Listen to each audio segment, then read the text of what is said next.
क्या आपको लगता है ये जो मोदी गवर्नमेंट के स्टैंड की वजह से और ख़ासकर ये जो एनडीए गवर्नमेंट फॉर्म हुई है या मोदी 2.0 जो कि हुआ है, आपको लगता है उसके बाद से कहीं ना कहीं चाइना को साउथ ईस्ट एशिया में एक इनसिक्योरिटी का भारत की तरफ से, इसीलिए उसने और मेहनत करनी शुरू की है कि मैं और अपना वर्चस्व या और अपना डोमिनेंस बना करके रखूं इस एरिया में, तभी अगर हम उसका रेपरकशन म्यांमार में हमको देखने के लिए मिला, उसका वही रेपरकशन हमें अभी हाल फिलहाल पाकिस्तान और वही बांग्लादेश।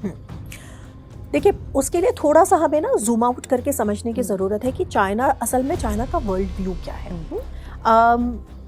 चाइना, अगर आप आज के दौर की बात करें तो चाइना जो है वो पहली बात तो भारत को अपना पीयर कंपेटिटर नहीं मानता है। ये बात समझनी ज़रूरी है। चाइना के अगर आप जो उनके वाइट पेपर्स देखें, उनके डिफेंस पेपर्स जैसे उनके देखें, जो पीएलए की डॉक्ट्रिन्स, मतलब जो भी ओपन डोमेन में है, बहुत कुछ चाइना का। और इनफैक्ट जो जिसको हम कहते हैं ना कि जो टिप ऑफ द आइसबर्ग दिखता है, उसके नीचे जो आइसबर्ग होता है वो तो हमें नहीं पता, वो तो क्लासिफाइड है। लेकिन जितना हमारे ओपन डोमेन में है, उस डोमेन के अनुसार जब हम उनकी एनालिसिस देखते हैं, असल में वो अपना पीयर कंपेटिटर केवल अमेरिका को मानते हैं।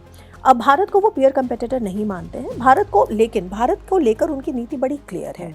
वो ये चाहते हैं कि भारत की जो रीजनल राइज है साउथ एशिया में या सदर्न एशिया में, आप उसको जिस तरह से भी कहें, उसको कंटेन करना, यानी भारत रीजनली डेवलप ना करे। और दूसरा, चाइना का एक और पहचान है कि जिसको हम लार्जर इंडो पैसिफिक रीजन कहते हैं और दुनिया कहते हैं, तो दुनिया का एक सबसेट हुआ ना इंडो पैसिफिक।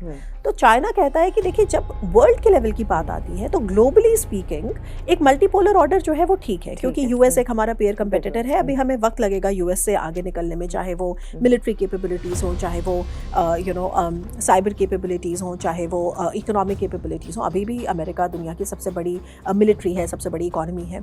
तो वहाँ वो कहता है कि अभी मल्टीपोलैरिटी है। लेकिन जब अगर वो इंडो पैसिफिक और एशिया की बात करता है तो वो कहता है कि एशिया और इंडो पैसिफिक में जो हमारा ऑर्डर है वो यूनिपोलर होना चाहिए। तो ग्लोबल ऑर्डर मल्टीपोलर ठीक है, लेकिन जो एशिया और इंडो पैसिफिक का ऑर्डर है वो यूनिपोलर, लेड बाय चाइना।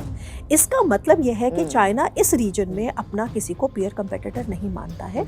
और भारत की जो रीजनल राइज है, साफ साफ लिखा है कि वी विल कंटेन।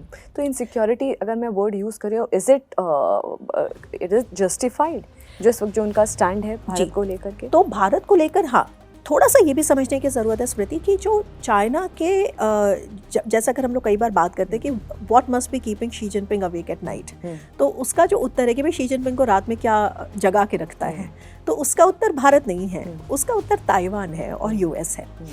उनके स्ट्रेटेजिक कैलकुलस में जो टॉप मोस्ट प्रायोरिटी है वो ताइवान के यूनिफिकेशन की है, मतलब जो चाइनीज़ मेनलैंड है उसका यूनिफिकेशन। क्योंकि उनका आपको मालूम होगा कि 1949 में जब सीसीपी मतलब जीती थी वहाँ पे, और उसके बाद से जब कम्युनिस्ट रिपब्लिक, मतलब कम्युनिस्ट पार्टी का वहाँ पे शासन शुरू हुआ था, तो उनका ये बड़ा सीधा सा वो है कि भाई वो तो 2049 में आएगा, लेकिन 1927 में उनकी जो सीसीपी का गठन हुआ था, और अभी 2027 में उसके भी 100 साल हो जाएंगे। तो उनके जो ऑब्जेक्टिव्स हैं वो ये हैं कि हमें यूनिफिकेशन ऑफ चाइनीज़ रेसेस को करना है। और अगर आपने चाइना के झंडे को देखा हो तो उसमें ऐसे सितारे बने हुए हैं 5, तो वो जो बेसिकली 5 स्टार्स हैं वो बेसिकली वो रिफ्लेक्ट करते हैं जो डिफरेंट उनके रीजन्स, उसमें शिनचियांग है, उसमें ताइवान एट्सेट्रा, ये सब है।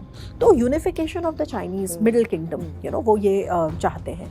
अब उसमें क्या है कि भारत की जहाँ पे बात आती है, उनको ये समझ में आता है कि भारत में जो सरकार है वो असर्टिव है। उनको ये भी समझ में आता है कि भारत को वो उस तरह से हल्के में नहीं ले सकते, क्योंकि भारत जो है वो दुनिया की अभी 4थी सबसे बड़ी इकॉनमी बन रहा है। भारत अपने आप में बहुत बड़ा फॉर्मिडेबल एक मिलिट्री सुपर पावर तो नहीं है, लेकिन मिलिट्री पावर है।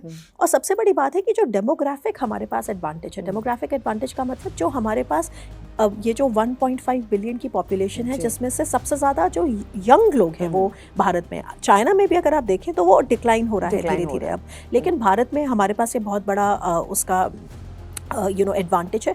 और सबसे बड़ी बात है कि चाइना को ये बात अच्छी तरह समझ में आती है अब जब वो देखता है कि भाई भारत को G7 में बुलाया जा रहा है, भारत और पश्चिम देशों के रिश्ते जो हैं वो काफ़ी प्रगाढ़ हैं। हालांकि अमेरिका के साथ इस समय हमारी प्रॉब्लम्स चल रही हैं डोनाल्ड ट्रंप के रवैये की वजह से, पर वो तो दुनिया में हर किसी को हो रही है। लेकिन जनरली जो मैं बता रही हूँ कि भारत एक स्पेस फेयरिंग नेशन भी है, भारत एक न्यूक्लियर पावर भी है, भारत एक, मैंने कहा 1.5 बिलियन लोग हैं यहाँ पर। उसके अलावा इंडो पैसिफिक में जो हमारी लोकेशन है, जो ज्योग्राफिक लोकेशन है, वो इतने मार्के की जगह पर है कि इंडो पैसिफिक के पूरे रीजन में अगर रूल्स बेस्ड ऑर्डर को अपहोल्ड करना है या फ्रीडम ऑफ ऑपरेशन, यानी कि भाई चाइना अपने डोमिनेंस में ऐसा ना करते कि जो सी लेन्स ऑफ कम्युनिकेशन है, जिनको चोक पॉइंट्स कहते हैं, जैसे मलाक्का स्ट्रेट है सिंगापुर के पास, उसको बंद कर दे प्रेशर बनाने के लिए। तो ऐसी किसी भी चीज़ के लिए भारत का जो इन्वॉल्वमेंट है वो ज़रूरी है, क्योंकि इंडियन ओशन रीजन में हमारा जो लोकेशन है वो बिल्कुल उसके सेंटर में है, इंडियन पेनिनसुला। तो ऐसे तमाम रीजंस की वजह से चाइना को ये बात समझ में आती है कि भाई भारत एकमात्र ऐसा देश है जिसका राइस डिस्टेबलाइजिंग नहीं रहा है। आप इतिहास को उठा के देखिए, जितने भी ये कंट्रीज़ हैं, जब जब वो राइज हुए हैं, जब उनका स्ट्रेटेजिक प्रोफाइल जो है वो उस बढ़ा है, जब उनका मिलिट्री प्रोफाइल बढ़ा है, तो युद्ध हुए हैं, विश्व युद्ध हुए हैं, है ना, एनेक्सेशन हुआ है। लेकिन भारत एकमात्र आपको ऐसा देश दिखेगा जिसका राइस पीसफुल है। तो ये हल्की बात नहीं है। इसका जो हमें आज के डेट में दिखता है कि इंडिया जो है वो ब्रिज बना है ईस्ट और वेस्ट और नॉर्थ और साउथ के बीच में, उसमें ये एक बहुत बड़ा गुण है भारत का। मतलब मैं कहूँगी कि मतलब सामरिक पक्ष का एक बहुत बड़ा गुण है कि इंडिया जो है वो रूल्स बेस्ड ऑर्डर को अबाइड करने वाला, और उसके बावजूद इंडिया का राइस हो रहा है और सारे जो देश हैं वो भारत से अपना अच्छा रिलेशनशिप बना के रखना चाहते हैं। तो ये बातें चाइना को भी समझ में आती, लेकिन फिर चाइना बीइंग चाइना, और चूंकि एक देखिए डेमोक्रेसी नहीं है वहाँ पे, जो रूल है वो कम्युनिस्ट पार्टी अलग तरीके से युद्ध लड़ती है। जिसको हम कन्वेंशनल वॉर कहते हैं, वो तो उनके युद्ध लड़ने का आखिरी चरण होता है। उनका युद्ध शुरू होता है माइंड गेम से, प्रेशर क्रिएट करने से। और यही चीज़ जो है अगर आप देखेंगे कि चीन लगातार करता आ रहा है, चाहे वो भारत को लेकर अलग अलग तरीके से डिस्टेबलाइज करना, भारत के नेबर्स में अपनी पैठ बनाना, BRI प्रोजेक्ट से भारत को एनसर्कल करना, बहुत सारा साइबर जो वो हमारे साथ जैसे अटैक्स करते हैं वो, इससे और सबसे बड़ी बात जो LAC का जो प्रॉब्लम है, उसको वो ऐसा प्रॉब्लम बन गया है कि वो सॉल्व होने के, हालांकि हम दोनों तरफ की कोशिशें होती हैं, कितने राउंड्स हो चुके हैं टॉक्स के, तो ये नहीं हो पा रहा है। तो चाइना को समझ में आता है कि आप पूरी तरह भारत को नकार नहीं सकते और केयरफुल रहना आपको ज़रूरी है, क्योंकि ट्रेडिंग पार्टनर भी है। लेकिन अगर आप चाइना के स्ट्रेटेजिक प्रायोरिटी में देखते हैं तो उसमें सबसे ऊपर ताइवान और वो क्वेश्चन है, क्योंकि वहाँ पे ग्रेट पावर राइवलरी जो है उसका आपको एक दिखता है प्रारूप, जो कि आपको भारत के साइड पे नहीं दिखता। तो भारत को वो मैनेज भूटान के थ्रू, ये जो डोकलाम, उस पर भी हम बात करेंगे, अक्साई चिन के थ्रू, पाकिस्तान के थ्रू, बांग्लादेश के थ्रू, मालदीव्स, है ना, और अब उसमें धीरे धीरे और भी बढ़ते जा रहे हैं, क्योंकि पूरा नेबरहुड हमारा जो है वो बहुत कॉम्प्लेक्स हो रहा है। तो चाइना के ये इनडायरेक्ट हथकंडे ज़्यादा हैं। डायरेक्ट कन्फ्रंटेशन या डायरेक्ट वॉर चाइना चाहता नहीं है, क्योंकि वो उनके अभी वो उनका कैलकुलस नहीं है। डायरेक्ट वॉर तो वो ताइवान में भी नहीं चाहते, वो हालांकि वहाँ पे इतने एग्रेशन वहाँ पे वो दिखाते हैं। तो अगर मतलब बात को अगर मैं दोबारा मतलब कनेक्ट करूँ उस डॉट को, तो बिल्कुल चाइना गंभीरता से लेता है भारत को, लेकिन पीयर कंपेटिटर नहीं मानता है।